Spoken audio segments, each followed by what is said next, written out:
Hello, this is Anvati. Welcome to the news with NDTV. It's Wednesday, February 12th, and coming up in today's episode, forced unnatural sex by husband leading to wife's death is not a punishable crime, says Chhattisgarh court. Horrific ragging story rocks nursing college days after UGC warning to multiple medical colleges. Supreme Court refuses travel permission for Indrani Mukerjea, asks trial to be concluded within a year, and Prime Minister Modi's France visit.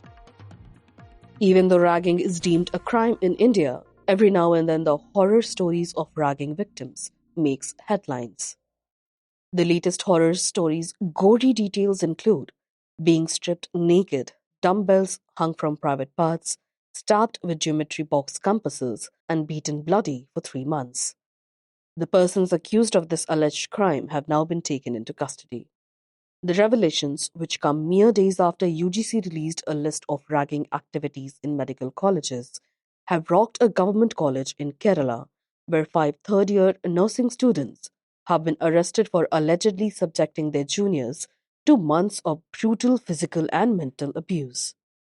The incident took place at Government Nursing College in Kottayam, where 3 first-year students, all from Thiruvananthapuram, filed a formal complaint with the Kottayam Gandhinagar police, detailing a series of violent acts that began in November 2024 and continued for nearly 3 months. Following the complaint, these students were suspended and eventually arrested under the Anti-Ragging Act.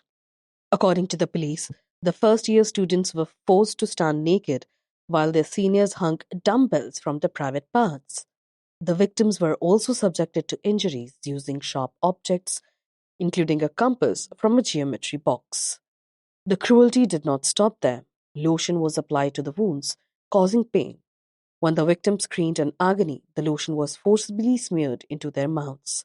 The seniors allegedly filmed these acts and threatened the juniors with dire consequences, including jeopardizing their academic futures if they dared to report the abuse. The complainant also claims that the seniors regularly extorted money from the juniors on Sundays to buy alcohol.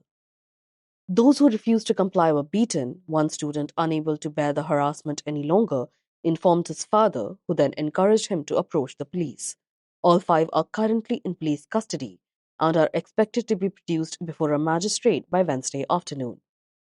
The incident comes weeks after a 15-year-old schoolboy in Kochi died by suicide. The student's mother alleged that her son was bullied by students who had pushed him towards death. Earlier this month, University Grants Commission issued show-cause notices to 18 medical colleges across India for failing to comply with the anti-ragging regulation of 2009 designed to prevent ragging in institutions. The highest number of notices were issued to colleges in Andhra Pradesh and Bihar, with 3 each. Other affected states include Assam, Delhi, Pondicherry, Tamil Nadu, West Bengal, Uttar Pradesh, Telangana, and Madhya Pradesh.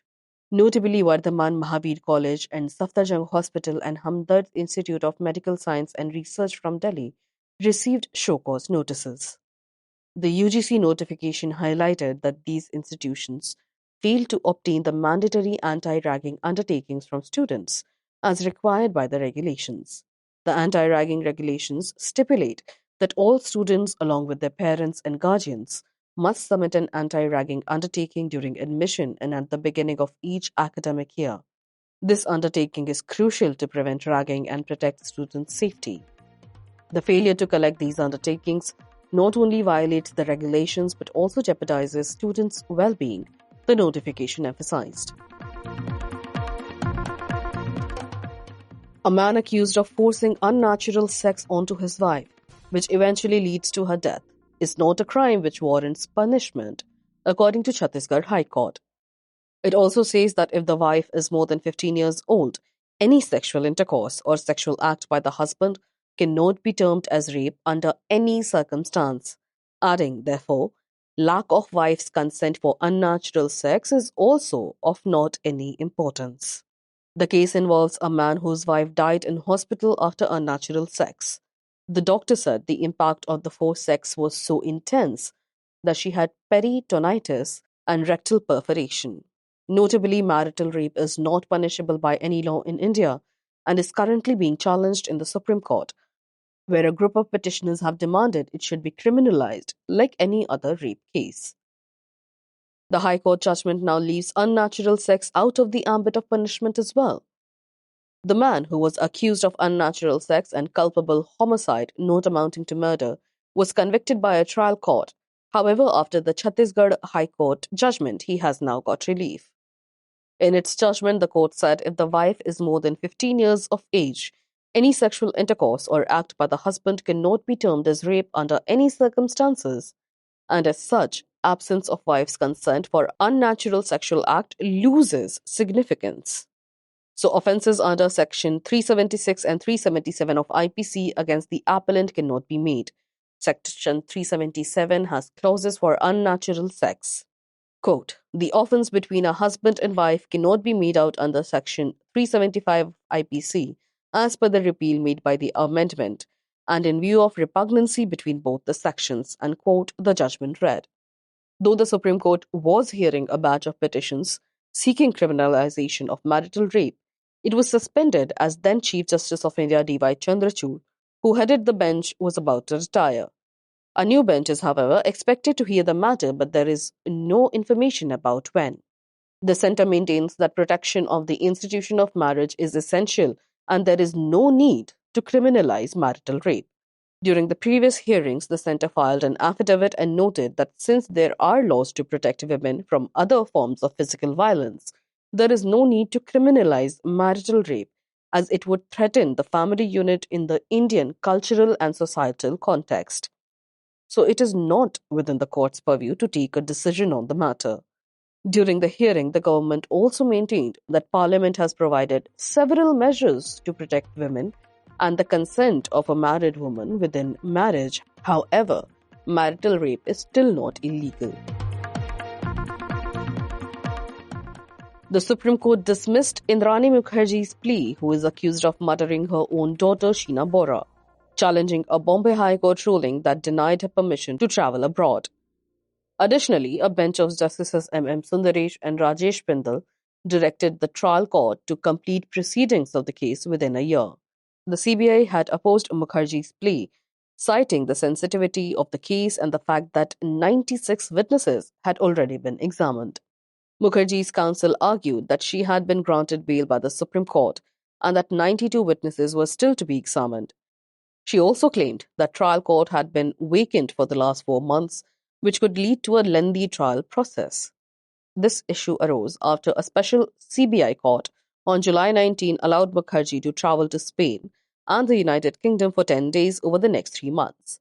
The CBI challenged this order in the Bombay High Court, which on September 27 of last year quashed the special court's ruling, stating that Mukherjee was facing trial for a very serious offence and might flee the country. Notably, Mukherjee had appeared on a documentary where she claimed she was not behind her daughter's killing, and it detailed the lives of the two women. Mukherjee then moved the Supreme Court, but the bench upheld the High Court's decision. In its ruling, the High Court noted that Mukherjee could carry out her work from India and the statutory authorities could assist her. The bench clarified that it was not making any remarks on the merits of the case itself, only that the special court's decision was not reasonable. Indrani Mukerjea, a former media executive, was arrested in August of 2015 after the murder of her daughter Sheena Bora came to light. Sheena, 24, was allegedly strangled to death in a car by Mukherjee and her driver Shyamvar Rai and her former husband Sanjeev Khanna in April of 2012. Her body was later burnt in a forest in Raigad district, Mumbai cops have said. However, for a long time, the body could not have been identified, and it still remains unsure whether the body that the police recovered was Sheena's or not. The murder remained undetected until 2015, when Rai revealed the crime during questioning in a separate case. Indrani's ex-husband, Peter Mukherjee, was also arrested in connection with the conspiracy. All accused are currently out on bail. In 2015, the CBI suggested that financial motives behind Sheena Bora's murder could be a factor. The agency highlighted that Peter Mukherjee had been uncooperative and his custodial remand was extended. The investigation initially suspended that the murder was related to a relationship between Sheena and Peter Mukherjee's son Rahul Mukherjee from a previous marriage. It was said that Indrani disapproved of it. However, the focus later shifted to financial reasons. The Mukherjees had co-founded INX Media in 2007 but exited in 2009 amid allegations of embezzlement. The CBI claimed that Peter Mukherjee was giving evasive answers about financial transactions between him and Indrani, which were believed to be the motive behind the murder. Rahul Mukherjee, who was apparently unaware of Sheena's fate for some time, expressed suspicion about his mother's actions in a letter.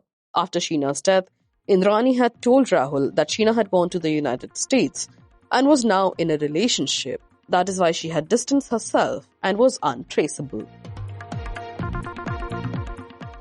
Prime Minister Narendra Modi arrived in the French city of Marseille on Wednesday, marking the final day of his 3-day visit to France. During his visit, Prime Minister Modi highlighted the courageous escape attempt by freedom fighter Veer Savarkar, who tried to flee from a British ship in 1910. Savarkar, while being transported for trial, had escaped through a porthole, swam ashore, but was later caught by French authorities and handed back to the British. He was subsequently sentenced to life imprisonment in Cellular Jail in Andaman and Nicobar Islands. On the agenda for Prime Minister Modi's final day in France are key events aimed at deepening India-France ties. He will inaugurate India's second consulate in France, located in Marseille, after the embassy in Paris. Additionally, he will pay homage to soldiers who died on the First and Second World Wars at Mazargues War Cemetery. The Prime Minister and French President Emmanuel Macron will also visit the International Thermonuclear Experimental Reactor, or ITER, project, a significant nuclear fusion collaboration between multiple countries. PM Modi's visit to France began on February 10th, where he was warmly welcomed by the Indian community in Paris. On February 12th, Macron and PM Modi addressed an AI Action Summit and the 14th India-France CEOs Forum, emphasizing on the importance of innovation and collaboration between the two countries. Prime Minister Modi spoke about the shared values of democracy, trust, and serving the people, highlighting that India and France are united not only in democratic principles, but also in their efforts to address global challenges.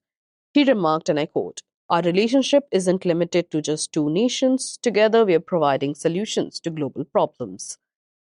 Prime Minister Modi also met US Vice President J.D. Vance and his Indian origin wife Usha, as well as UN Secretary General Antonio Guterres during the summit.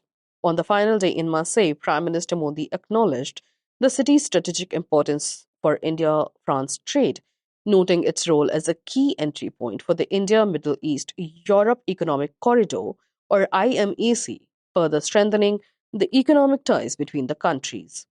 After concluding his visit to France, Prime Minister Modi is scheduled to travel to the United States on February 13th. Notably, Donald Trump has been increasing his tariff threats across the world, even days before Prime Minister's visit. That's all for today. You were listening to the news with NDTV, your daily newspaper and TV bulletin wrapped in a compact podcast. If you want to catch up with the day's events in a hurry, do remember to subscribe to the News with NDTV on Apple, Spotify, and the NDTV News app. This is your host Anvati, signing off.